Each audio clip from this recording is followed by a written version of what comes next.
One. Hello, and welcome to this week's edition of the Skirmisher Show. My name is Evan Skirmisher. Joining me on this week's podcast, we are reacting to today's bombshell Alberta NDP news. We are recording this just after the Naheed Nenshi story broke. Um, I had to get my most union favorite, work for the little guy, communist brethren I know, Nathaniel Arfin on the show. It's it's not a great news story that we're starting this podcast on. How you doing, buddy? I'm doing pretty well. I am very upset about this news.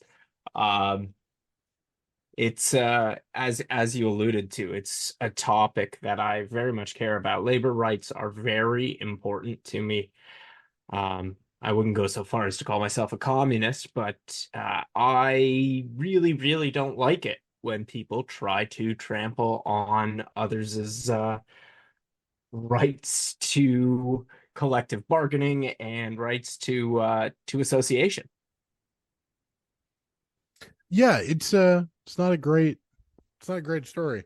So as it's been reported, there's was a letter from when Nenshi was mayor of Calgary asking the then Minister of Labor and Immigration, the then UCP Minister of Labor and Immigration, to it's a two-part story, but to make two sort of considerations for the city of Calgary, both of which are fairly union busty in isolation, let alone together.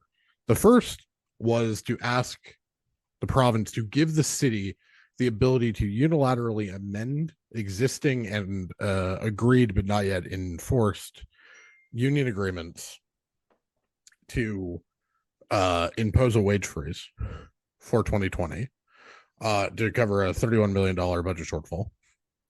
And the second is a more complicated notion, which we'll explain more fully in later in the podcast.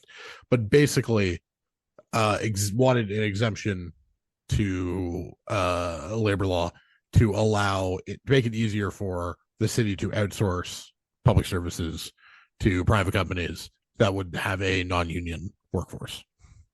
Um, I mean, do I have to introduce you at this point, Nathaniel Arfin? You've been on the show multiple times. You're a friend of mine from Nate's Ontario leadership campaign. Um, we're gonna start with the unilateral. Uh, we're gonna start with the unilateral amending of previously collectively bargained agreements. Uh, please explain. Not that I feel like it needs to be explained. Please explain why giving the employer the ability to unilaterally amend a collectively bargained agreement, uh, explain why that's a bad idea. While it doesn't need too much explaining, effectively taking away the union's ability and thereby the workers' ability to uh, negotiate their wages, you are telling them they have to work at a specific rate, and you are removing their ability to improve their situation. Uh, this is the big overstep, and it's a battle that we've seen fought here in Ontario twice in the last 10 years. Um, with Here in Ontario, we had Bill 115 and Except what happened in Ontario is way worse. Or sorry, what happened in oh, Ontario is nowhere yes. close to as bad as this. Because what happened in Ontario was contracts were up, and the government wanted to impose wage freezes and legislated that effect. This is not that. This is there was a collective agreement. They came to a deal, and then after the fact, during that contract, they were like, "Yeah, so we screwed up. So we now need to go back on our collectively bargained word," which is, as much as I don't love Doug Ford, and I certainly have never been a defender of Dalton McGuinty in public, what Dalton and Doug Ford did was at least honest, which is that they were, screwing unionized workers to their face. This is an attempt to stab them in the back. Absolutely. And I can't imagine that this is allowed in any circumstance under the Alberta Labor Relations Board. So, what we're talking about here is Naheed Nenshi asking a minister to potentially use Section 33. That has to be the only way that this could be accomplished. So the letter gets into the mechanism by which he thinks he can do this. I assume it wouldn't pass the constitutional muster, even if Alberta did. Um uh uh Allow even them if to go even if ahead with it. Alberta did amend provincial law to allow this to happen, um, it's I honestly, my reaction to this is complete shock that Nenshi is running for the NDP, knowing he has this in his history. Did he think that the other campaigns weren't going to find this? And what if it didn't get found by one of the other campaigns and ended up in the hands of the UCP during a general? He's Not ended up in the completely, hands of, they fucking have it. yeah. It So was sent to this, them. right, of course, this is, he's betraying the trust of every single person who has supported him to this point because they have this information and they know they're going to bleed support in a general as a result. This is horrifying. And let's be clear here. The left in Alberta is already suspicious of Nenshi, right? And the only way, one of the great skills of Rachel Notley, and I have a very mixed relationship to her record as leader, is that there is no real alternative to her left, right? There is no 3, 4, 6, 8% of the vote that leaks from her left, from the Alberta NDP's left. If Nenshi's leader, are we sure we can say that? Are we sure that the Alberta Liberals or the Alberta Greens don't get wind in their back? I don't know enough about the further left parties to really make a statement on their viability, but my impression is if this came out, people would just stay home. Eh, This is absolute betrayal of voter trust. It's a complete, like, this isn't great podcasting. I almost worry because, like, yeah, it's bad, it's really bad, but also this is kind of a therapy session for the two of us, Yes, because, I don't like, really. Jesus fuck, I did not expect Naheed Nenshi Union Buster to be a thing. uh I managed to get, you know uh you know like, I managed to get some words up on the site. You've read the column. I encourage everyone to read it, but I rip into them. And my main point is, if Nenshi's whole case is that he's electable, but his electability case is based on the idea that he has won before, which, a, is not super predictive, right? Briefly, we'll come back to this later in the podcast, but how exactly did picking the electability candidate work for the Ontario Liberals in Milton last week? um There's a bit more to it than electability, but well, here's the thing: she's the mayor of the fucking city next door. It's a seat that the Conservatives only won by 4 last time. Doug Ford's been in a scandal for a year and a half, and somehow the PC vote went up and the Liberal vote went down. Like, I'm sorry, picking the quote unquote electability candidate is not actually a guarantee that they will be electable and that they will be able to win places that they have not previously won. What's So you've got that risk. But the other thing is, if Nenshi is willing to seek the power to unilaterally amend union contracts, contracts signed by his city council, right? As he was mayor. Why should we believe anything he ever says about anything at all? Why should we ever believe him when he makes a commitment on climate change or housing? It's not like the city of Calgary had a good housing record under Nenshi, right? Um, why should we believe that he has answers to the housing crisis or wait times in hospitals or reducing class sizes or take your pick of any other issue? Why should we believe him? Why? Because if he's willing to go back on a contract that he said his city approved, why should we ever believe any commitment he ever makes? If a contract doesn't bind Naheed Nenshi and Naheed Nenshi's mind, why should something as unimportant as a campaign promise bind him? It's unbelievable because it's just a blatant disregard for the rule of law and basic agreements. I, the big thing that you don't really get into in your piece is the rules of succession, and that alone is a disqualifying thing for me, for someone running for the leadership of the NDP, for you to be willing to remove basic union rights to succession in the workplace. That's horrifying. But to ask the government above you to step in to override an existing contract, it's absolutely revolting. And again, I, I'm going to keep making this point: a contract that he negotiated. And do you know it was a 1.5% pay rise?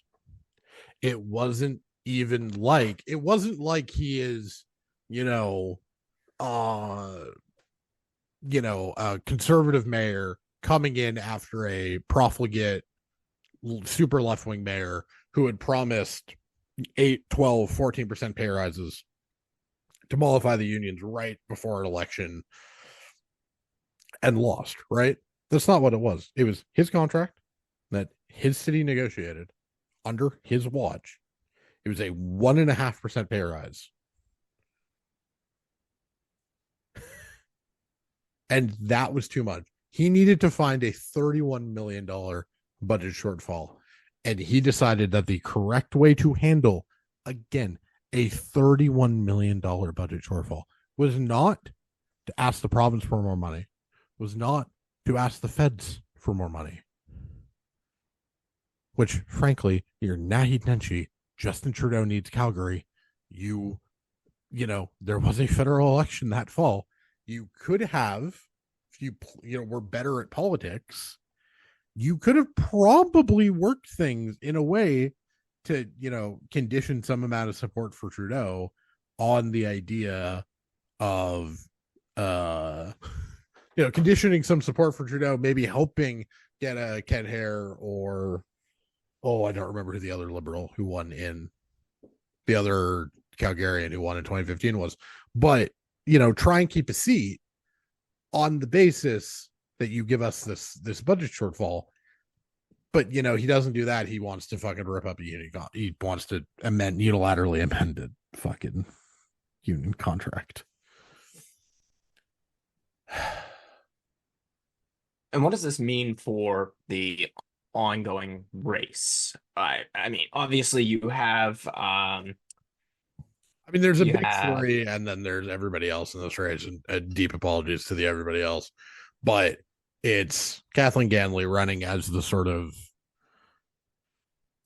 God, this is possibly a rude analogy to certain people, but basically she is the Goldilocks candidate of this race. Sarah okay. Hoffman is we need to retrench our left wing opinions. She is the one who said part of the reason we lost in 2023 was that we didn't talk about climate change enough.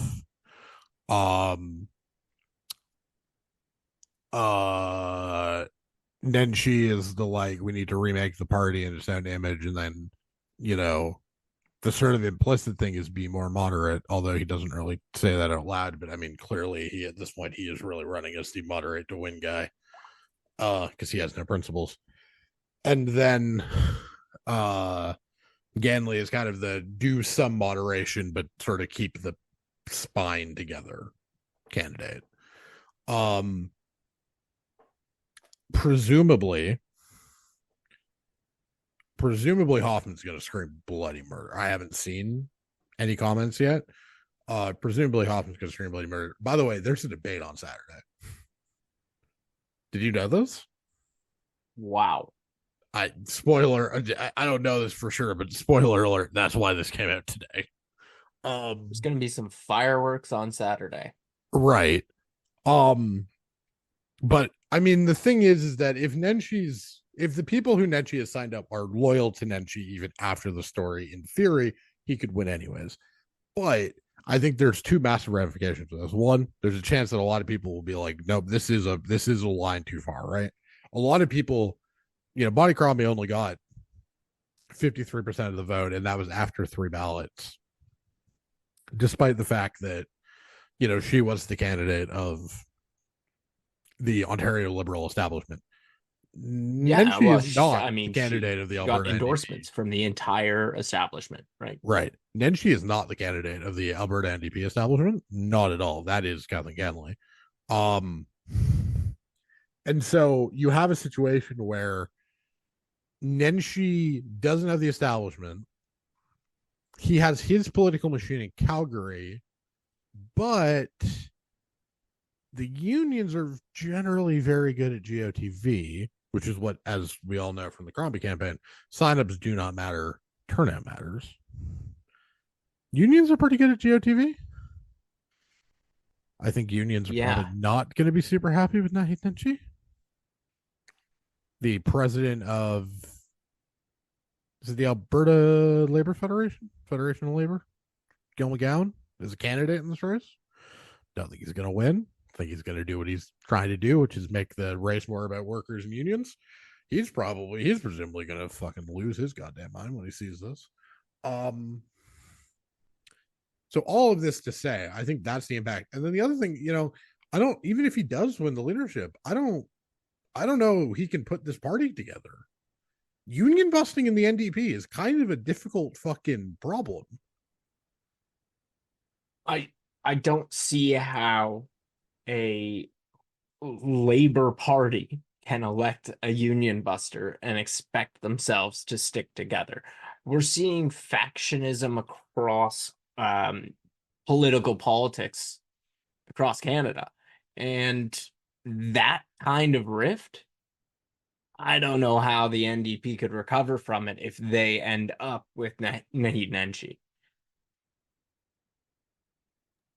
Yeah, and that's the thing is that like you don't need a lot of leakage to your left, right? But uh any leakage to the left is bad. Any Absolutely. sense that any sense of sort of like betrayal, and you're going to lose a few votes.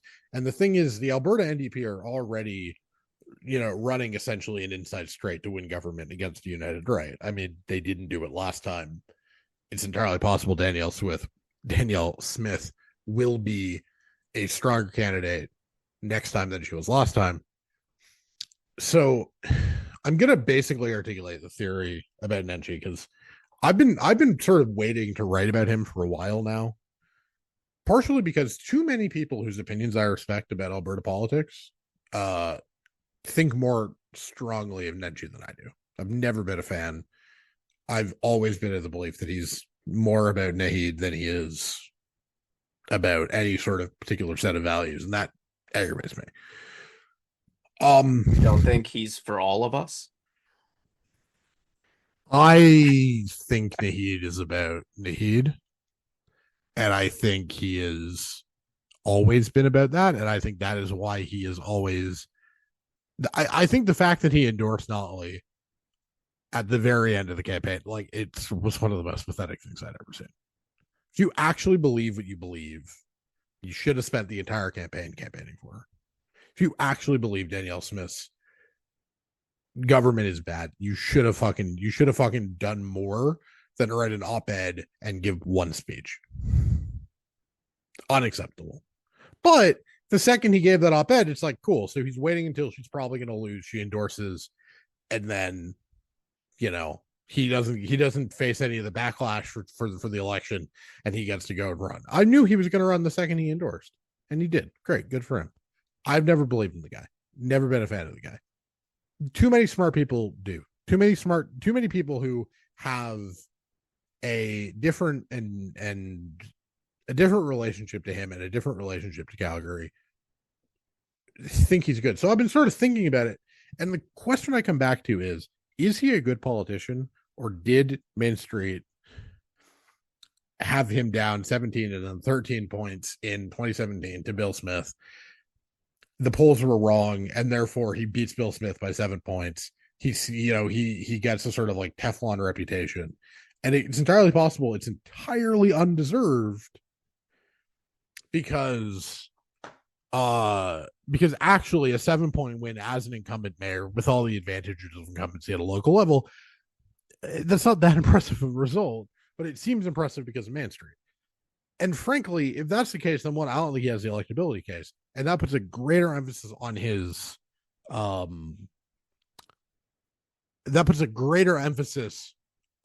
whether or not would actually be a good leader on policy merits. And frankly, I think he's a flip flopper. I don't think Naheed Nenshi knows where Naheed Nenshi stands, because I don't think he has a single credible, consistent value set. I don't know how he looks at the world. And if I don't know how a politician looks at the world, spoiler alert, I'm not going to trust they're going to come to the right answer.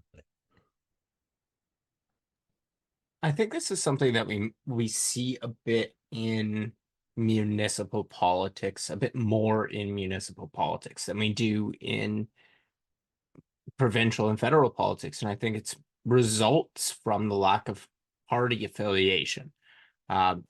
You have essentially politicians who can freewheel, and they don't have to have scruples to the same degree because there isn't that same level of accountability to the caucus who you are meant to represent and the electorate that you're meant to side with. I think it's a very fair point, but I think it also leaves municipal politicians. I think the other thing is that municipal politicians do not generally face very strong reelect fights, right? Can you name the two people who ran against John Tory in 2018 and 2022 off the top of your head? Chloe Brown Not who I'm and talking about. Gil something. Jennifer Keesmaat Oh, ran in he's mad. She 2012. was just in Burlington. I should have known that one.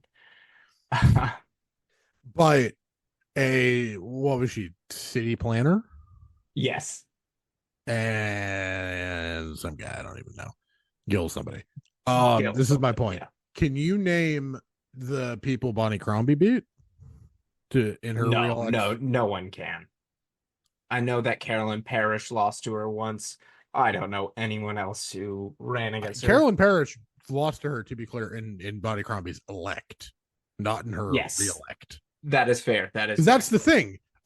First elections are generally contested, right?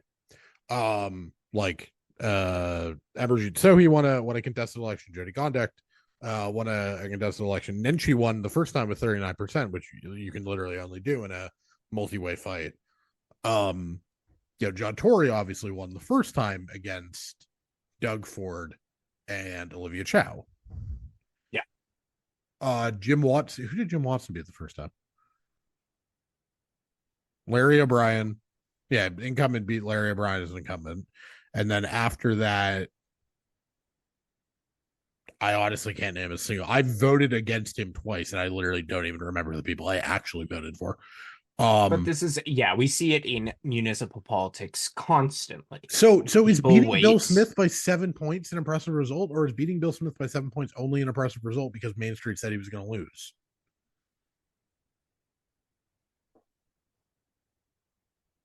It's am I hard crazy to for be this opinion? left. It's hard to be left in Alberta, but not particularly so in Calgary. It's hard to say because Especially given that incumbency has a substantially greater value at a local level than it does federally or provincially. absolutely, absolutely it does. So, the other part of this, the other thing in the letter, um, is he wanted to exempt the city of Calgary from. I'm pulling up the letter right now so I get this right because union stuff is not my like policy forte, so I don't want to get this wrong. But um they wanted an exemption from the labor relations code around successor rights to make it easier for the city to outsource government work to non union shops, things like garbage collection, et cetera, et cetera. Can you explain a what successor rights are in a union context, and b um how terrible what Nenshi wanted the right to do is? Yeah, so again, I'm not an expert on ALRB, but essentially when a company gets merged, divides, they have an affiliation or disaffiliation when they're sold, anything like that. Um, if they are a union shop, the union has the right to transfer back into the company and remain a union within that company. Removing this right, it it opens the door to so much um, misuse. You're talking about a company could sell or become disaffiliated or perform a division and then a merger to get rid of a union. It's absolutely insane. Unions have to fight very, very, very hard for certification and to open any kind of door to decertification like this. It's it's the worst kind of union busting because companies take advantage of these loopholes. They find ways to decertify as often as possible. This is, yeah, I, yeah, I can't. I could get angry about it for the rest of the call, but And of course, trying to outsource public work, public money to private companies that do not that would not be required to be unionized is a way to lessen labor standards it's for the a exact considerable number of opposite employees. of what we've seen in Toronto. This is a departure from what you want from progressive cities.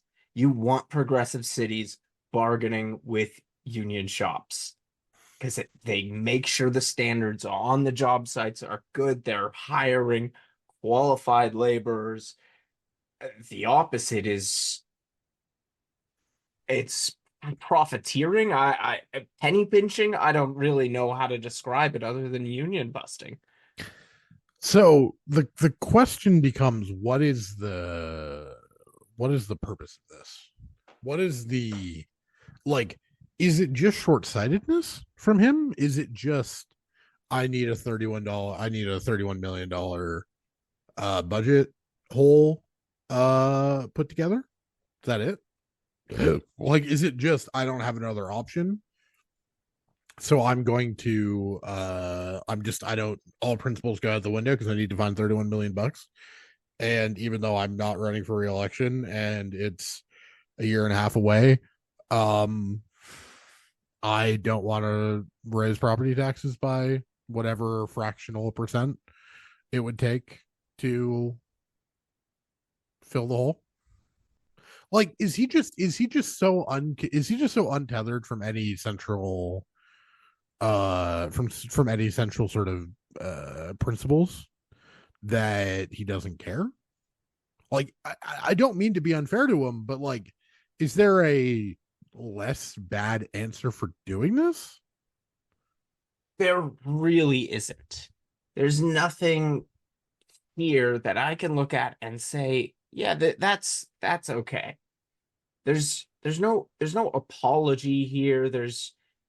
And I mean that, as you mentioned, the short-sightedness of it. He had to know that at some point in time he may seek political office somewhere.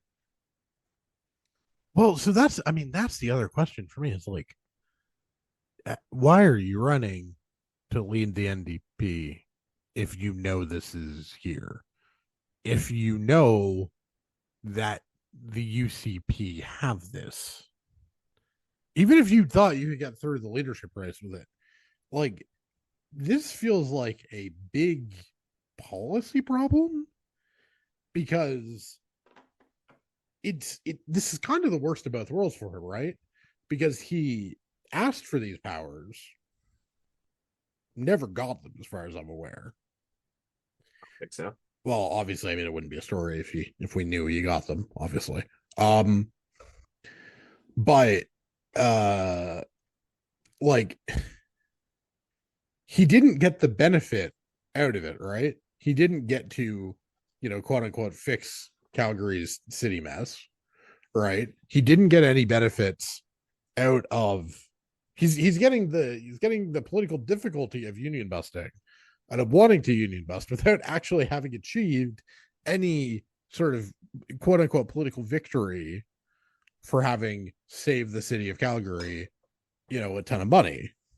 Like at least when Rob Ford partially privatized garbage services. Was it west of Yonge Street or east of Yonge Street that was privatized? That was the David Miller thing. I thought Ford was the one who did it because he wouldn't shut the fuck up about it in the Well, 2014. no, David Miller it was on his outgoing record that he was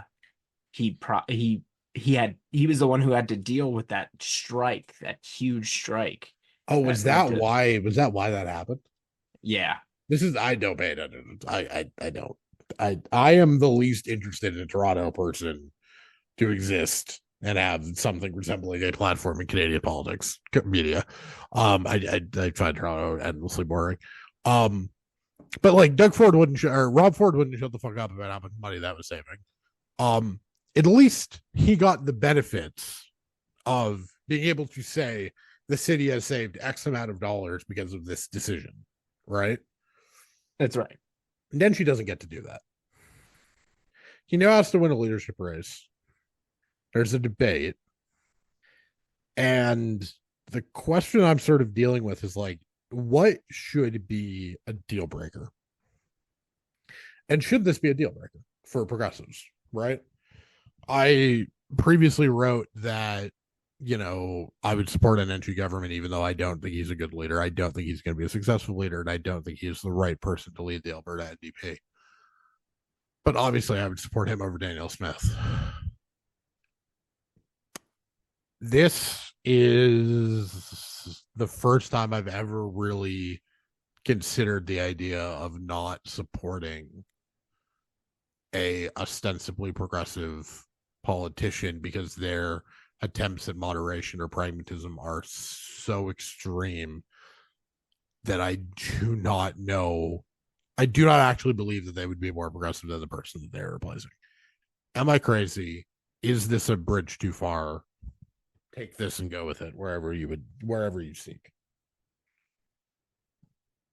In my opinion, Naheed Nenshi has shown that he does not have the principles to run a progressive party in Canada. He doesn't have the principles to run for a progressive party in Canada. What he has done is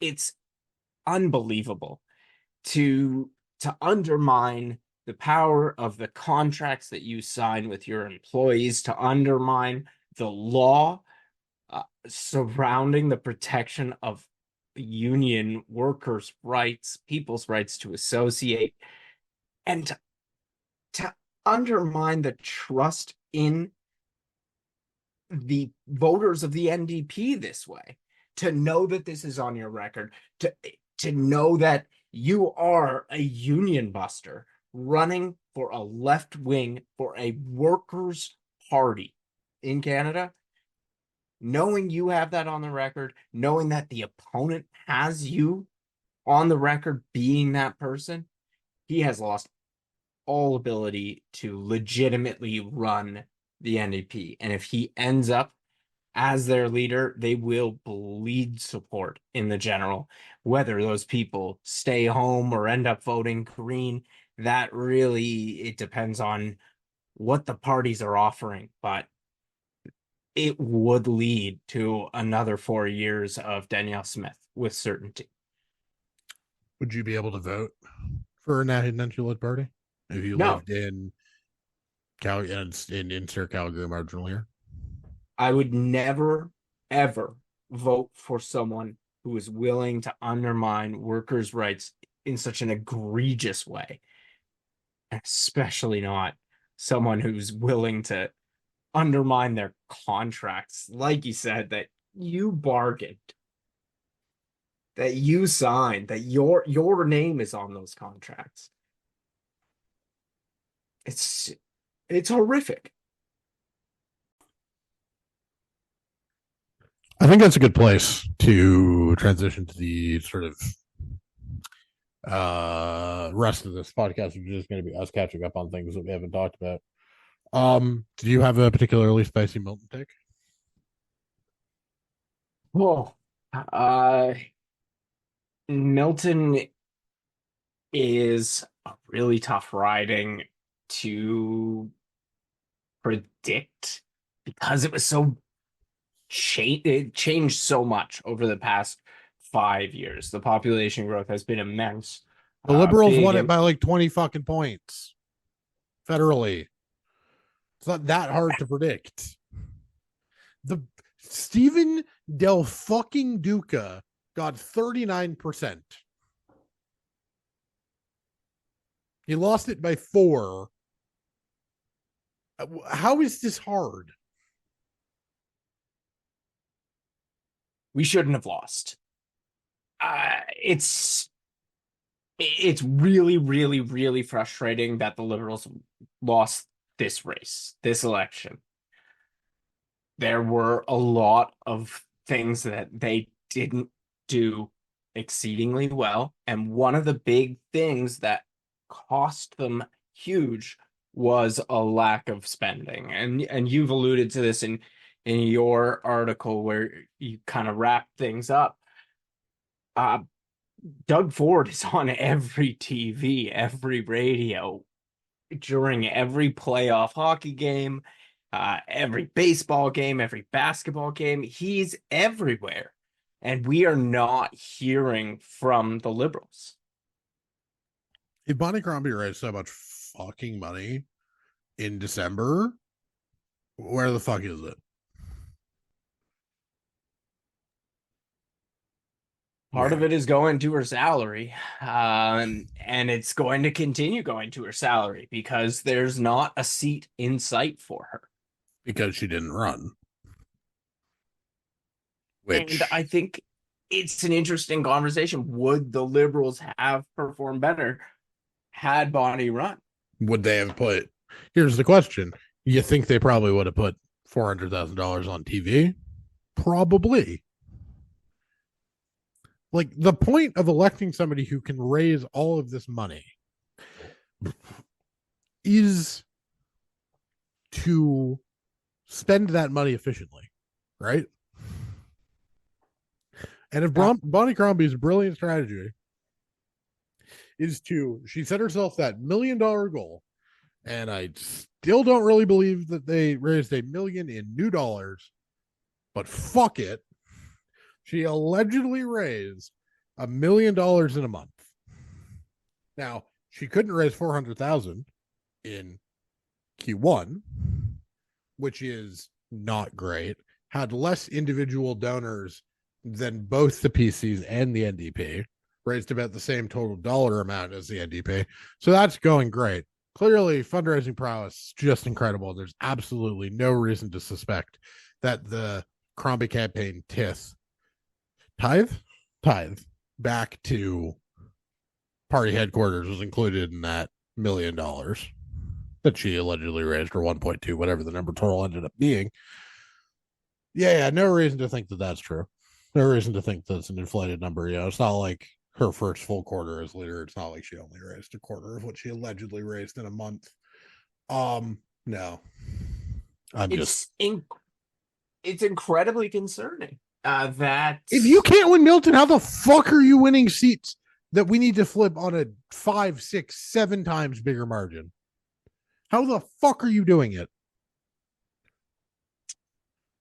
it's really, really concerning that we got out fundraised on an individual basis, individual contributions by almost 400 by the NDP.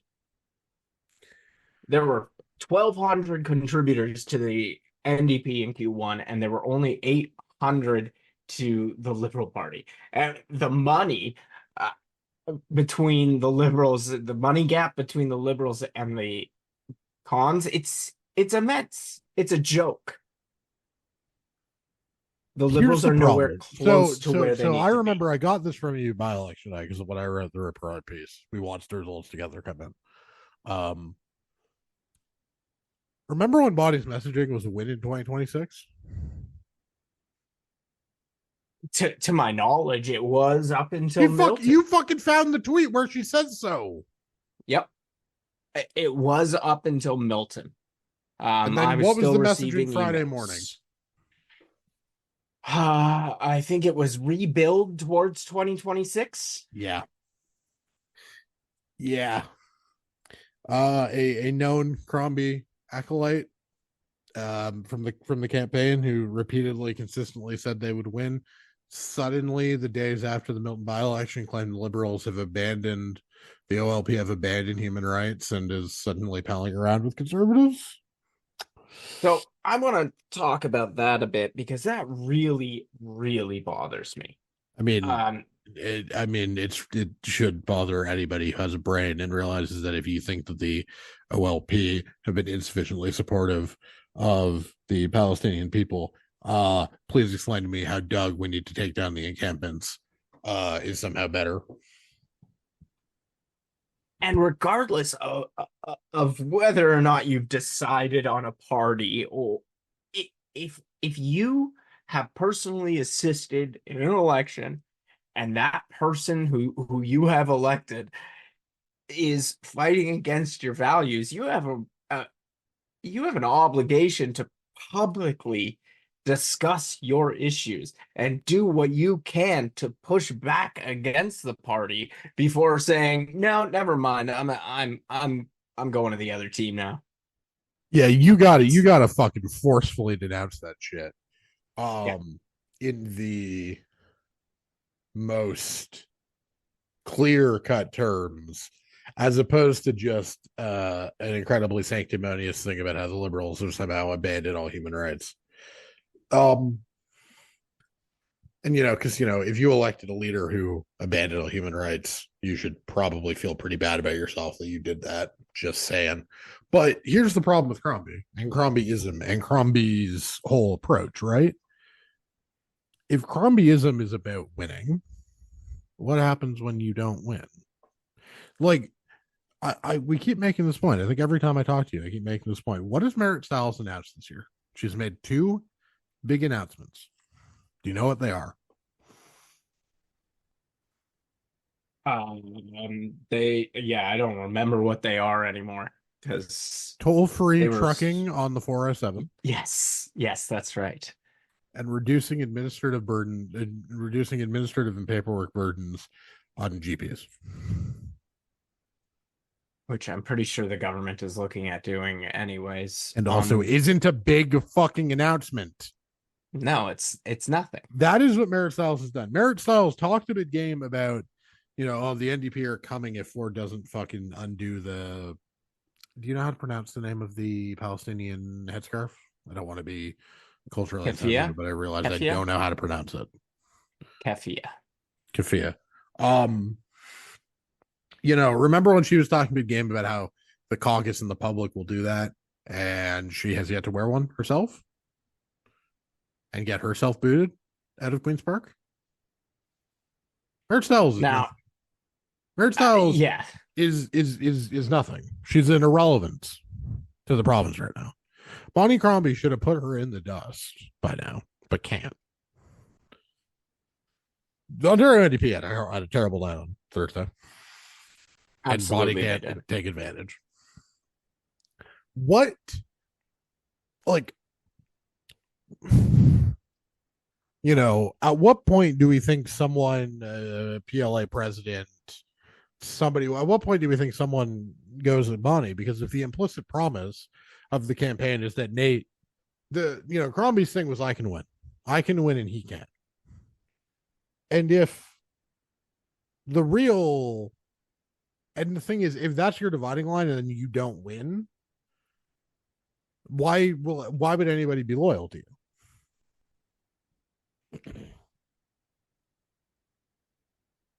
Yeah, I mean, the brain drain was obviously going to be an issue. That was something I forecasted really early on, but I didn't expect the amount of, I don't know, I didn't expect that kind of fleeing from the room.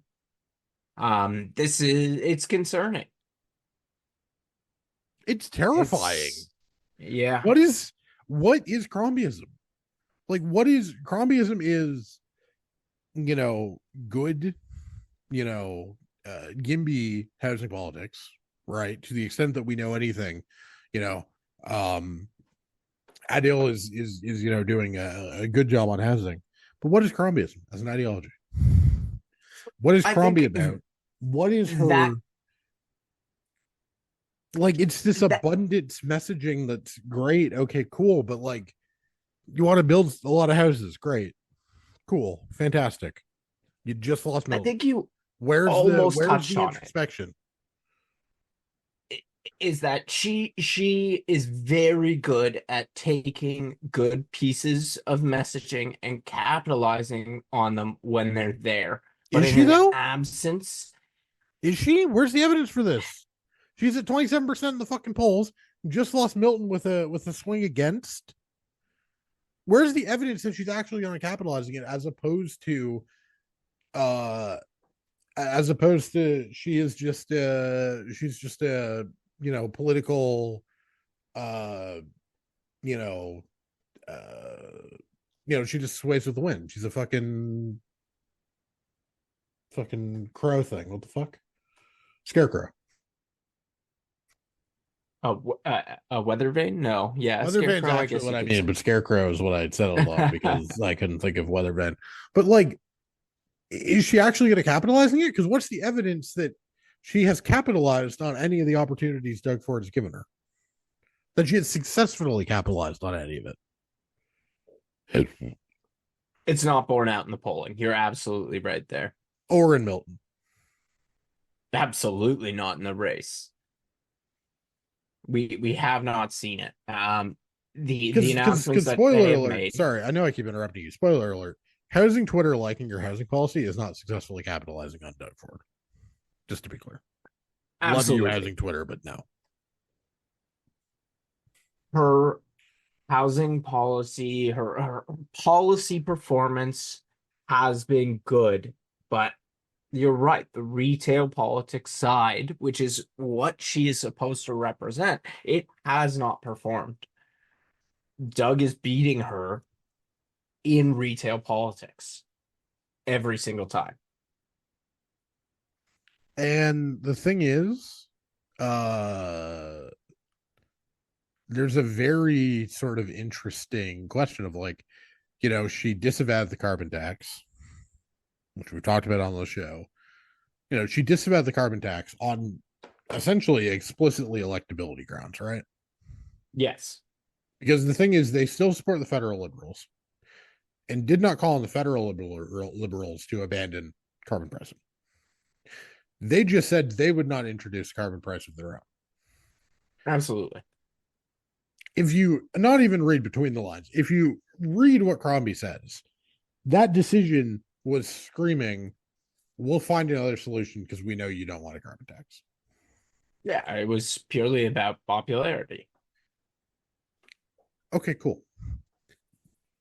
So if you're going to abandon a key progressive tenet for electability purposes, you have to win Milton.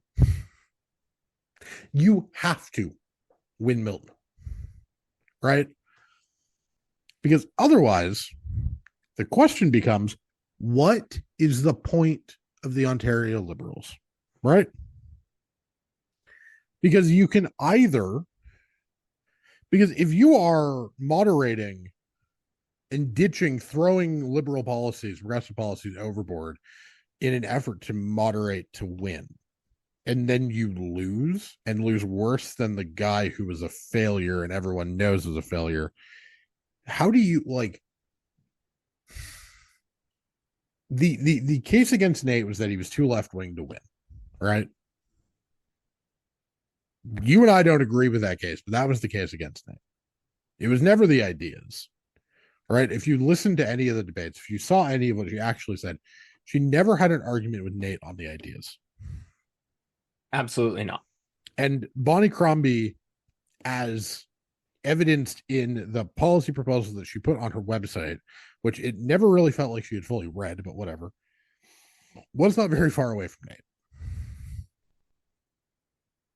And most of the policy matched up. There were a few areas where there wasn't a significant gap, especially in housing, in climate, and in energy. Those kinds of areas, a lot of the foundational ones, there was a lot of consensus almost. Right. Now, that's because Bonnie Crombie didn't actually read Bonnie Crombie's housing policy before it was announced. And certainly Bonnie Crombie, mayor of Mississauga, and Bonnie Crombie, candidate for OLP leader, were not the same human being on the housing front. If you moderate the party to win and then you lose, how is that not a failure? Am I missing It something? is. It is. Absolutely it So is. then what is the case? What is the optimistic pro Crombie case that somehow this will get better before it gets worse?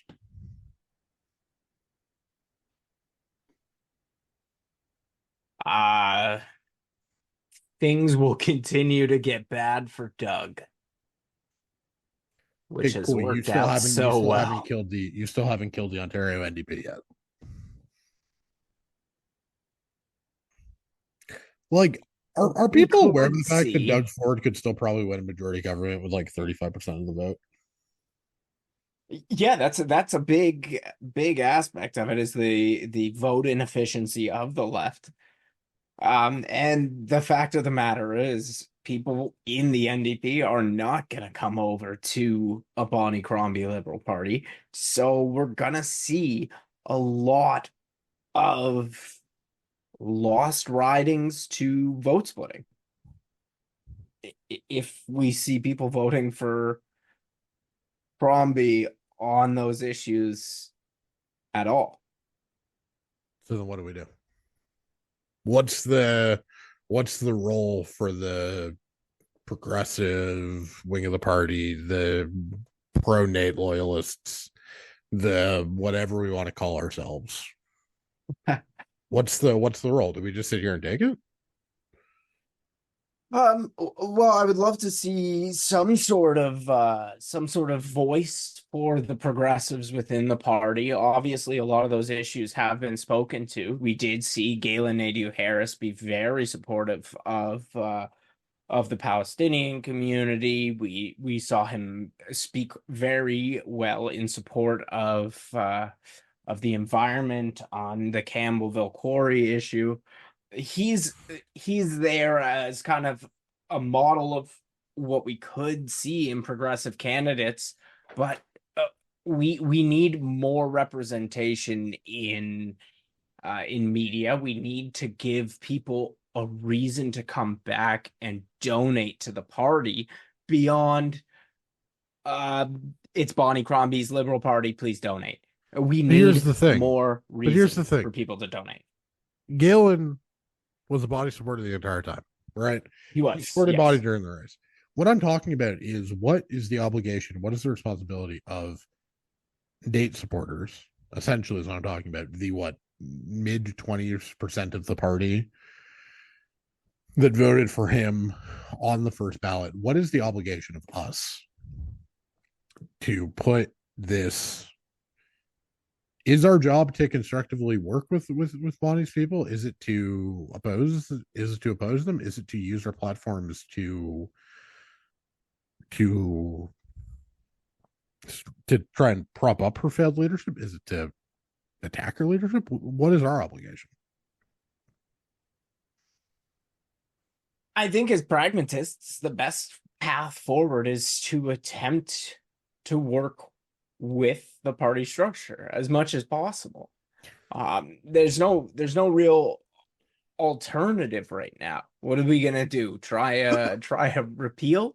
It's we have to work within the party to push for progressive values and for them to actually do some outreach about support and fundraising and growing the party.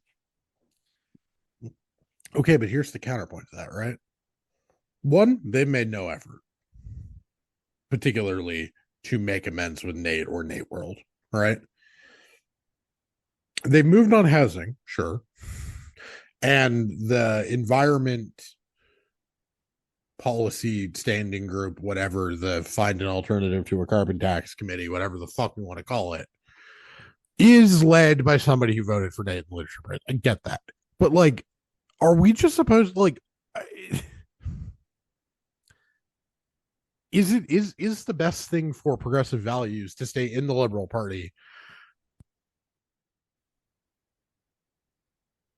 Is it I try and do entryism into the NDP and try and get marriage styles together out of Ross? What's the correct move? Or hell, do we just say fuck it? Do we just tank Bonnie as a candidate and then basically risk that the party wins 6 seats next time? Based on her policy, Bonnie clearly sees the need to cater to the left wing of this party. That we can reasonably assume that she sees the value in progressive politics for electoral reasons. I don't see why she would be incapable of recognizing the need for real progressivism and uh, to join with this side of the party in future elections. I mean, you had people Tanvir from Nate's office was out uh canvassing. Nate went to LMK really early on in that election. It's not like the progressives are not trying to support where we can. It's just That's not I don't that's think not the that our question I'm asking. voice I'm is I'm reflected. asking whether it's worth it for us to engage in a party where the leadership is not where the leadership is selling progressive policies down the river in the name of electability and then losing and suffering a swing against in fucking Milton. Like my calculation for what progressive should do is would be very different if Galen had won by 5 in Milton. He didn't.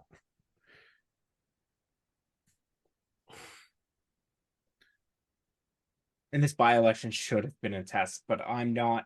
I, it's 6 months into her leadership. We're still what 2 years ish from an We're election. basically we're basically 2 years away right now from From an on time election. from the writ dropping. I mean, God, how much are these tickets? Speaking of, I just got an invite to a fucking liberal fundraiser in Ottawa at the end of the month. Oh, very Let's fun. find out live how much the tickets to this cocktail fundraiser are. 250 general, 200 if you're a monthly donor, and students for $75. Love that. Great to find out that if Bonnie Crombie, if I want to meet Bonnie Crombie in the city of Ottawa, I have to pay $250. Love that. Uh, you got any takes on the federal budget? I don't think enough people are talking about the points that they introduced prior to the budget. We're still so mired in the conversation about the capital gains tax exemption change that nobody's talking about the fact that the federal liberals just introduced this national lunch program. Well, because I mean, there's no actual. It's not like any kid is getting. Um, it's an announcement to work with the provinces to do a thing. Sure, but It's a that doesn't funding devalue envelope. it. It's a funding envelope that needs to get distributed out. We have no idea what the formula for that distribution is. We have no idea how many kids are actually going to be able to receive it. Like, it's a good announcement. I understand why it's not the thing the liberals are talking about. Here's my thing. Here's my thing on the budget, and I kind of been thinking about this, and I was going to write this in a column. I was writing this in a column before the Nenshi stuff came up. Um, what is the value? Like, the liberals are a political party and a political movement that has created winners and losers, right? We're agreed on this front. Yes. This is a government that has been very good for certain people and not good at all for many others. This is not a and that's fine. Governing is choosing, right? Government is a series of choices, but this is a government that has definitely made a lot of decisions to make people like you much better off than you would have been 10 years ago. And it's a government that has done essentially fuck all for me. That's fine. I'm not saying I'll only vote for a government that does nothing for me, but that's fine. But it's a government that's picked winners and losers. And I kind of think the problem with this budget is that it's not the policies in this budget, right? 4 of the 6 pollsters who have polled on cap gains increases find plurality or majority support for increasing capital gains tax. Question wording is numbers vary by question wording. Issue polling is very sensitive to question wording, but in general, it seems pretty safe to say capital gains increase is a popular position in the country, or at least not an unpopular position in the country. But no one likes the budget. Most of the post-budget polls have the conservative lead at the biggest that pollster has registered, or at the very least, the biggest that pollster has registered since Stephen Harper. I think in the vast majority of cases, it's the most popular that the conservatives have been since the coalition crisis. At what point, if the policy is relatively popular and the government is deeply unpopular, at what point does the conversation turn to A, this government needs to get rid of Trudeau, B, this government needs to get rid of Freeland, or C, this government has to radically change its tone and strike a much more conciliatory tone and a much more apologetic tone to the voters who have not benefited from the first, say, 7 years of this liberal government. Well, that's interesting because pollsters have been showing them their falling popularity amongst young Canadians for a very long time. They've essentially said that the under 25 vote has been bleeding conservative since 2022, and now we're Really, it's seeing really under 40s. Yeah, now we're seeing a budget that is, again, it completely falls within that zone of disinterest where they're just not helping they're just not helping youth. And it's going to be a hard sell. Well, Do in not theory, they know are, right? The big housing announcements pre-budget should what eventually the rent stabilize credit and even score. hopefully reduce rents. The I'm immigrant I'm the not sure I big buy it. I mean, again, enough lag time and big cuts to immigration levels, and you might get there. You need the cities to step up, and I'm not positive enough of the will, but like it's possible. But like I think, but I don't think it's the policy. I think it's the tone. I think all of those housing announcements would have gone down a lot better if we had the PM, on fucking the national, or a fucking, if he just gave 30 minutes to Rosemary Barton to talk all about housing immigration, and he really did a proper mea culpa, proper I fucked this up, and I understand that there have been consequences, as opposed to having Mark Miller give the most boring press conference ever and then have it be a thing that circulates on Twitter for a few days. Is, oh, this story isn't getting enough attention, but Canada is really going to clamp down on the number of non-permanent residents.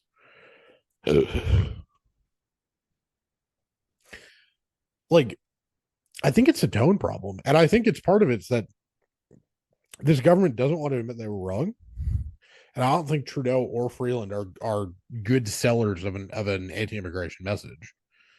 But Well, that's I think one or both of them can't be in their jobs by the next election if this government's going to win again, or not I even win think it's again, win fascinating. over 100 seats. It's fascinating that people aren't aware of the dramatic changes that have been made to Canadian immigration.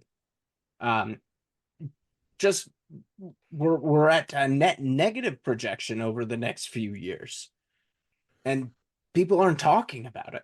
Well, yeah, because we fucking farmed it off to a Mark Miller press conference. Yeah, and it's not okay. They need to improve. They need to do better.